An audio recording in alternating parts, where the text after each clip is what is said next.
আজকে জাতির কাছে এটা প্রতিমান হয় যে এই সরকার এখন আর নিরপেক্ষ সরকার নয়। সরকারের আচরণ আমাদেরকে এই কথা বিশ্বাস করতে বাধ্য করছে যে এই সরকারের অধীনেও কোনো সুষ্ঠু অবাধ নির্বাচন অনুষ্ঠান করা সম্ভব নয়।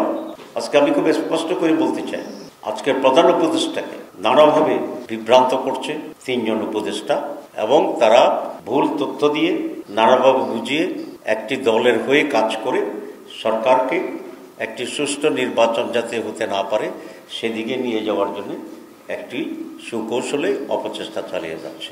আমরা আজকের এই মুহূর্তে স্পষ্টভাবে ঘোষণা দিতে চাই, আমরা 8 দল এবং আমাদের সাথে আরো কিছু দল আছে যারা ফরমালি না আসলেও আমাদের সাথে যোগাযোগ আছে, আমরা সকলেই আগামী ফেব্রুয়ারি মাসে রোজার আগেই একটি জাতীয় নির্বাচন অনুষ্ঠিত হোক এই ব্যাপারে দৃঢ় প্রতিজ্ঞবদ্ধ, এবং সেই জন্যই আমরা আমাদের সকল প্রস্তুতি সম্পন্ন করার জন্য আমরা মাঠে কাজ করছি। কিন্তু যেই কারণে জনগণ বিগত 15 বছর আওয়ামী লীগের পিরিয়ডে বঞ্চিত হয়েছিল ভোট থেকে, এবং সেরকম অবস্থার পরিপ্রেক্ষিতে আজকে বাংলাদেশে এই দুরবস্থা তৈরি হয়েছে, ঠিক একইভাবে আরেকটি নির্বাচনের মহড়া চলছে কিনা, আরেকটি পরিকল্পিত এবং পূর্ব নির্ধারিত নির্বাচনের রায়ের ভিত্তিতে নির্বাচন অনুষ্ঠিত হচ্ছে কিনা এ ব্যাপারে আমাদের মনে এবং জনগণের মনে আশঙ্কা তৈরি হচ্ছে।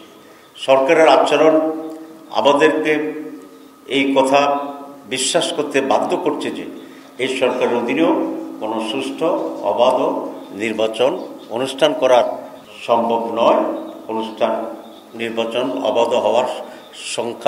নির্বাচন অবাধ হওয়ার ব্যাপারে আমাদের ভিতরে যথেষ্ট সংখ্যা এবং আস্থাহীনতা তৈরি হয়েছে।